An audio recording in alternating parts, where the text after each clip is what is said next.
Hey, it's me, Tiffany. Hope you're doing well. Hope you received a compliment today. I got a haircut. First time in 4 years that I got a haircut. Didn't get a haircut because of the pandemic, but I did. And I'm gonna still keep moving hair out of my face constantly because that's just my brand. Today, we are talking about dating apps. And they're weird. I don't understand them. So the title of the video is going to be dating apps and my favorite kinds of negative attention. So, dating apps are weird. You have basically two kinds of people on dating apps. I will refer to them for the purpose of this video as men and women. Men on dating apps will be trying to cast a very wide net, trying to match with as many women as possible, and by nature of casting this very wide net, are going to be putting in like minimal effort towards like their approach. A lot of time literally just saying, hey, hi, WYD, truly minimalistic effort. And then, but on a very wide net. And then women are then receiving a gajillion million like messages and requests and stuff, and they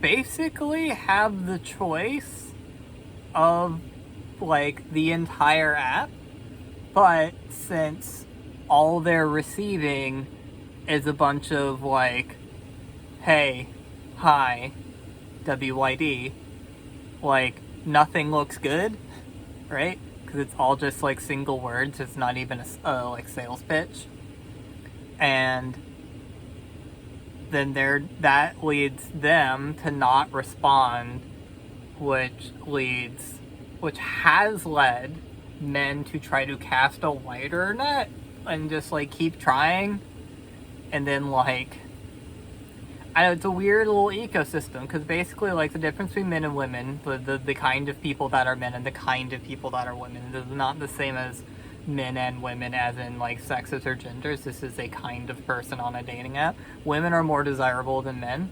There are more men, and there's less women, and women are generally more desirable than men.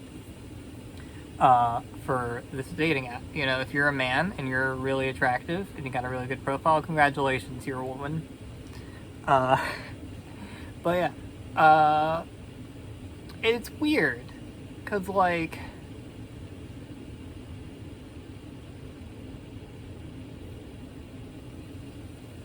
this dichotomy of a massive population of non-valuable people and a very like small population of valuable people has pushed behavior to extremes that don't actually function, where you have men casting an extremely wide net with very low effort, and then women are just seeing all the low effort and ignoring it, and then like if there is any effort put in, it's harder to spot because of all the like, hey, how you doing, whatever. Cause it did like, which like, I don't know how you actually succeed. Like, I don't know. I've succeeded before on these apps as both man and woman. And I just don't know how it happens. Like, you have to break the cycle. You have to just put the effort in. But, like, doesn't work. I don't know. Maybe the problem is that there's no class mobility within this system, that if you are a man, you will always be a man, and you're a woman, you'll always be a woman. Don't quote me on that. We're using metaphors. We're not talking about genders. These are metaphors. So then, like, I think the women will just date other women, right? Because they have no reason to want men, and then men have no chance to be with women because they'll just date each other. So, like, I think that might be actually what's happening. Whereas, like, I used to be a man, and I think maybe all the successes I had were with other men, and now that I'm a woman, all the successes I'm having are with other women, because I just, like, I'm giving the men the time of day, and they're fumbling the bag every time consistently, and it's really funny. And that's why I'm giving them time of day, not because I'm interested at all, but because I think it's really funny. It's really funny how bad they are at this. Even, like, when they get a shot, right? Because they're expecting just send a hey, and then for it to be ignored. But then, like, when they actually get the response back, and it's like, okay, you have my attention, go, they fumble it every time, and it's really funny every time. And that's why I'm doing it. Because I'm laughing at them, because I'm better than them. And I feel good about being better than them, because I used to be one of them. And that's a negative feeling, but I don't care. Because screw those guys. They really could be better. The way I went from being one of them to being one of me is by being better. Like, I became better. Like, it's not just that I have titties now. It's that I'm a kind and empathetic person, and I understand other people and have learned to communicate and respect women. And, like, so, like, I don't like transphobia. Because a lot of the transphobia I get is just like, you know, like, you look like a man, you will never be a woman, stuff like that. And just, like, it just doesn't do anything for me, you know? Because, like, I already know that I'm trans. Like, you know, like, 5 years ago, that would have been helpful information.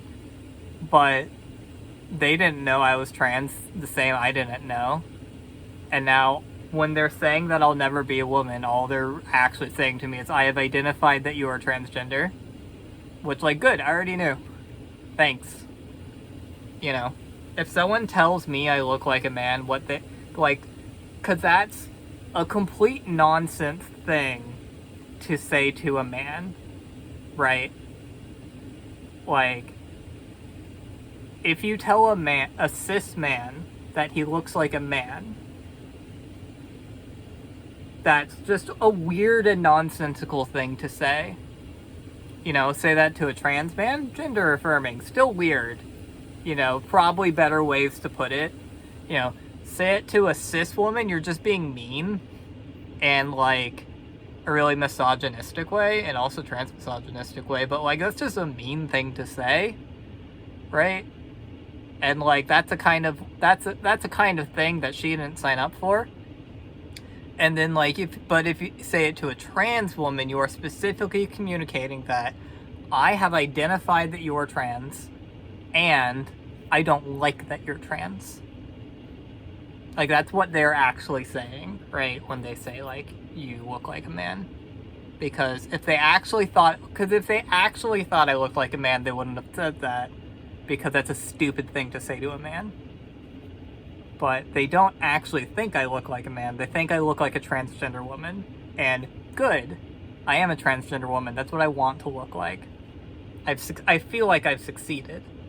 You know, like, I'm wearing this hat to cover up this bald spot. Because this bald spot gives me brain worms. And, like, seeing the top of my head, like, makes me scream. Like, under normal circumstances, would never let people see at this angle when we're talking about transphobia. You know, I really quite like, you know, 98% of my body. That 2% is just the top of my head, and that's why I wear the vlogging hat.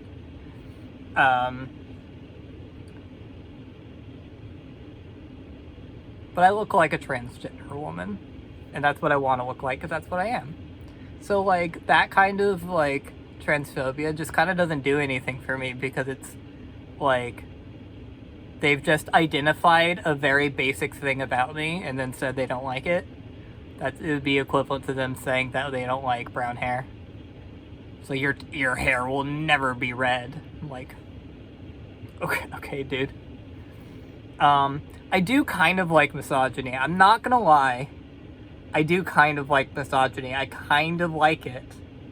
Like, I shouldn't. It's bad. It's naughty. But I do kind of like it. Like, I like getting mansplained too. Like, it's happened before. Like, especially online, it's really funny. And like, they're like, you know, cause like, sometimes it is actually the guy saying, clearly you cannot understand this because you're a woman, but also it's just like, sometimes the guy's just autistic.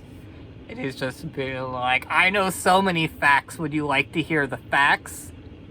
I am still assuming you don't know these facts, but it's not because I think you're stupid, it's just because I want to tell you the facts. And then, like, you know, like, all the attention I get on dating apps, which, like, I like it. Like, I like attention. That's why I'm making vlogs. I streamed for, like, 6 years. I streamed on Twitch for, like, 6 years. Like, because I wanted the attention. I love attention. And just, like, I like feeling the value when when some random dude with a blank profile and then like a profile picture he took in the dark with his phone camera because he couldn't even be bothered to turn the lights on when he took his profile picture, messages me and says WYD, no, doesn't even put the question mark. That's like, wow, I'm a woman and he thinks I am more valuable than he is.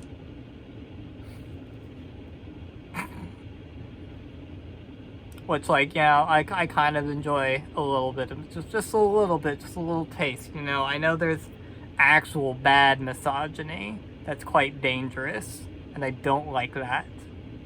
But, you know, just a little taste now and then, I'm like, ooh, how fun. What nice little flavor that's getting added onto my life. You know? Like, it just like a little bit of, terrain on the road, you know? Just a little bit of roughage. You know, the fiber, keep me, some like misogyny fiber to keep me regular. It's fun.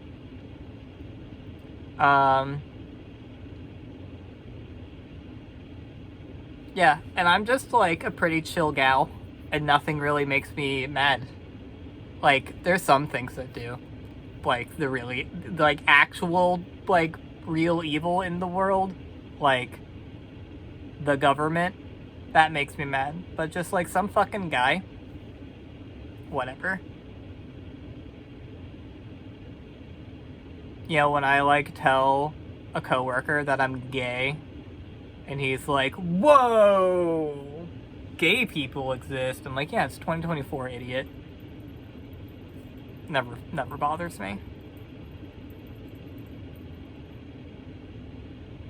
I think I've run out of things to say. Yes, this concludes the vlog. In conclusion, vlog's not concluded yet. I haven't concluded it. We're concluding it now. In conclusion, dating apps are bad because people are afraid to have conversations with each other, and you can break the cycle by having conversations. Transphobia doesn't bother me because honestly people are pretty bad at it, and getting the bad treatment that women get feels good because I like being treated like a woman. Bye.